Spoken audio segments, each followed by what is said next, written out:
Hello there, fellow Whovians, it's Tom here, and welcome to another episode of Whocast. This is episode number 4, and to start off today's episode is a review of the Doctor Who Series 10 episode titled Oxygen. Now, I've got to say, this was one of the best episodes of the 12th Doctor's era yet. It had to do with the Doctor taking Bill, and for the first time Nardole, who goes on his first adventure of Series 10 with the Doctor and Bill, to the space station kind of reminiscent of the Impossible Planet and 42 from the 10th Doctor's era. The episode starts off with the Doctor narrating the Space and the Final Frontier speech from the original Star Trek series, or at least some of it. Then we have the Doctor, Bill, and Nardole arrive on the space station, which at first seems abandoned, but that's because of the space zombies that are now in place of the 36 members of the crew. The crew are killed off due to running out of oxygen and are killed standing up while their bodies are still active, which is very interesting. What was really interesting about this episode was the Scooby-Doo reference that was put in it by Nardole. He seems to have heard of the computer from somewhere, remembering she was very orange, and finally realizes the name of the computer is Velma, a character in the Scooby-Doo cartoon, which is an odd reference to the late 60s show. And interestingly enough, Velma does wear an orange turtleneck sweater in the cartoon. The crazy thing about this episode is the fact that in order to give Bill oxygen, the Doctor gives her his helmet, so that he has to go through the vacuum of space, eventually blinding him.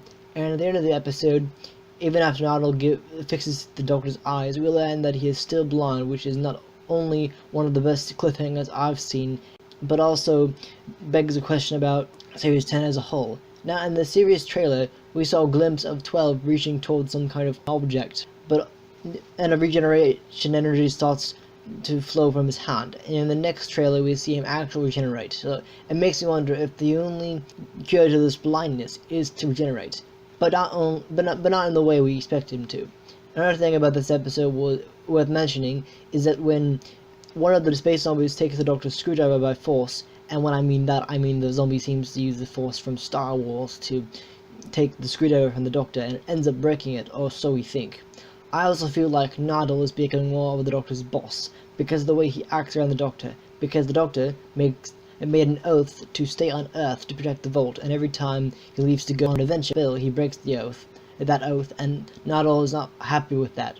And that does it for my review of Oxygen. I don't want to give too much away and summarize the entire plot of the episode, because that's not exactly what a review is, but I did want to point out a few key plot points of the episode and talk a bit about why this episode stood out to me differently than the rest of the Capaldi's era. And it really makes me wonder about the regeneration, which brings me to my next segment of Whocast, and that is the regenerations.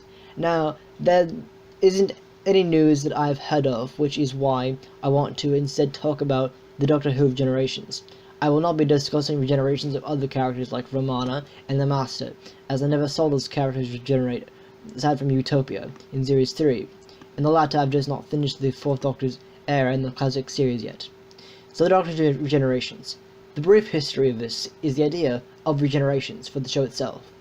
In the mid-60s, the BBC was having trouble with William Hartnell, who at the time wasn't feeling well, and they didn't know what they were going to do about the continuity of the show if they had to recast the lead, who at the time was Hartnell, and they didn't know how they were going to explain the Doctor's change of appearance. So then the showrunners thought of this brilliant idea of regeneration, a concept that had to do with if the Doctor should get seriously hurt, injured, or even die, that his species, the Time Lords, would have the ability to physically change their appearance, and so that they could live on in a new body, and in doing so have a whole new personality, but keep the same memories. Essentially, the same man but different face. So the BBC used this plot device whenever an actor decided they wanted to leave the show, and so the actors would film one last scene before they left the show of them changing into the successor actor, and it's been going on ever since. The first Doctor, played by William Hartnell, died from old age and overall exhaustion from the Time War, and regenerated into the second Doctor, played by Patrick Troughton.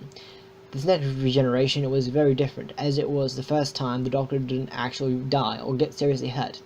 Instead, during the serial The War Games, the Time Lords decided to force a change of appearance on the Doctor for breaking the law of the time during the serial, and the result was not only the third Doctor, John Pertwee, but also the next serial being broadcast for the very first time in Doctor history in colour. The next one occurred in the serial Planet of the Spiders, when the third Doctor gets exposed to an immense amount of radiation poisoning from the Great One's cave on Metropolis 3. He regenerates into the Fourth Doctor, played by Tom Baker, the longest-running classic Doctor.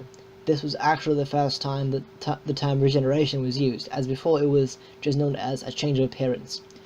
The Fourth Doctor's life eventually came to an end after 7 seasons, during the serial Logopolis,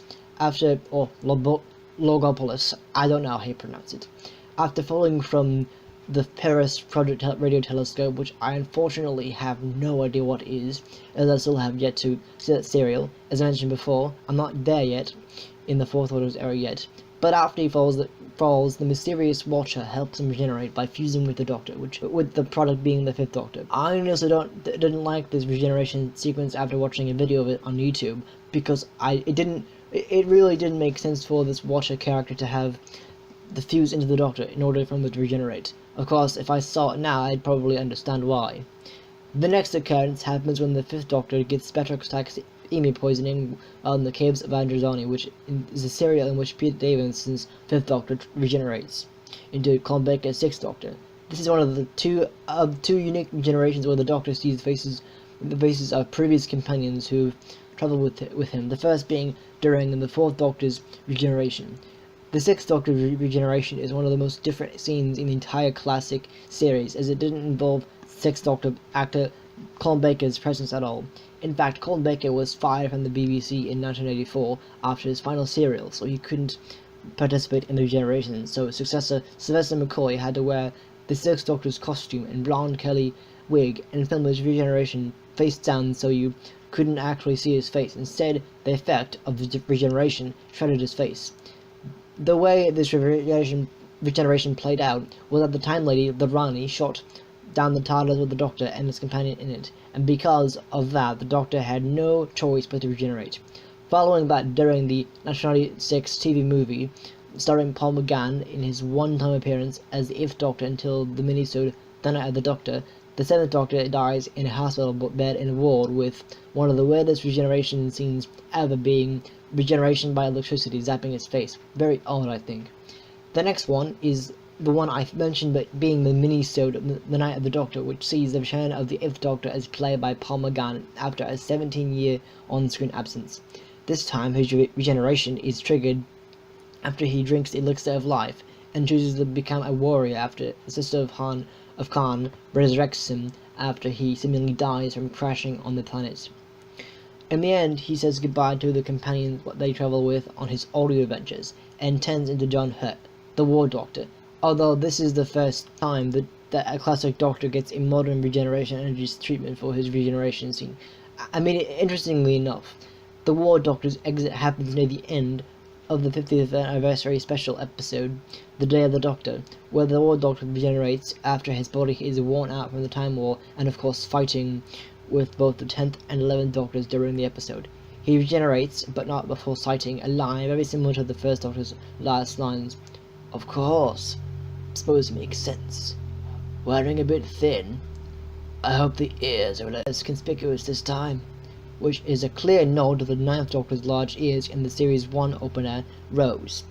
John Hurt doesn't actually fully regenerate into Christopher Eccleston's 9th Doctor due to Eccleston turning down the offer of returning for the special, so instead the editors showed only a second or two of the Eccleston's face so as not to buzz rumours that he had come back to the role after 8 years.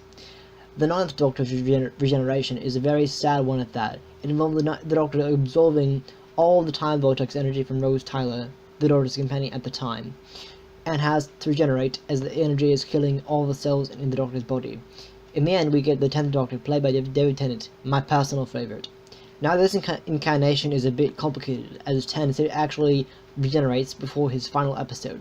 In the 2-part story, The Stolen Earth and Journey's End, after almost being reunited with Rose after losing her seemingly forever in the Series 2 episode Doomsday, the Doctor is shot by a stray Dalek and has no choice but to regenerate, which sets up one of the biggest cliffhangers in this entire David Tennant era. Instead of changing his appearance during his regeneration, Tennant decides to pour all the access energy from his regeneration into his spare hand, which just happens to be in the TARDIS. In the end, 10 gets to keep the same face until, of course, his actual regeneration in the End of Time Part 2, when he sacrifices his life to save Wilfred Mott, the grandfather of Donald Noble, the Doctor's companion at the time. He gets hit by an immense amount of access regeneration from the Immortality Gate. This is a similar regeneration, as the Third Doctor also dies from regeneration poisoning, but in this case, it is a slightly different scenario. He has just enough time to say goodbye to his companions before he goes up to one of the saddest and best regeneration scenes I've ever seen, as the music Valley December literally means goodbye 10 in Latin, which is a good nod to the 10th Doctor's swan song. The final regeneration, at least until the Christmas special later this year, or even sooner, who knows, is when Matt Smith's 11th Doctor goes to Trenzalore, where he is prophesied to die in the fields of the planet, as Story Multivar mentions the fall of the 11th, which is the 11th Doctor's demise. This has got to be my least favorite regeneration story, but also has one of the best regeneration speeches from the Doctor. Best regeneration speeches from a Doctor I've ever heard, as 11 ends his speech with, "I will always remember when the Doctor was me," which is amazing, and even shares some music from the Rings of Alcaton. But this regeneration had to do with the Doctor defending the planet of Trenzalore from alien incursions, from centuries until he seemingly dies of old age. And Clara Oswald, the Doctor's companion at the time, has to ultimately beg the Time Lords to help him change the future by sending him a new cycle of regenerations, and uses his regeneration energy to blow up a Dalek ship, which in my opinion is one of the weirdest uses of regeneration energy, in my opinion at least. At the very end of the episode, when 11 finally regenerates, not only are we given the chance to see Amy Pond one final time as a hallucination, but also the most abrupt regenerations ever, as 11 regenerates into 12 in a flash. Yes, it's that fast, but it is one of the most bizarre transformations ever, as the new regenerated 12th Doctor complains that he only has new kidneys, but he doesn't like their colour, which is bizarre. But overall, I just didn't like the writing of this regeneration story, and I just hope that it improves a lot with this year's story, as it's the 12th Doctor's swan song. And that wraps it up for a brief look at all the Doctor's regenerations, just to look over how each incarnation has changed their appearance. Anyway, thank you so much for watching this episode of Whocast. If you liked it, make sure to give it a thumbs up, and don't forget to subscribe to my channel and my gaming channel, Ultimate Gaming. And I will see you in the next episode. Also, let me know what you thought of Oxygen and what your favorite regeneration is in the comment section below. Alright, goodbye.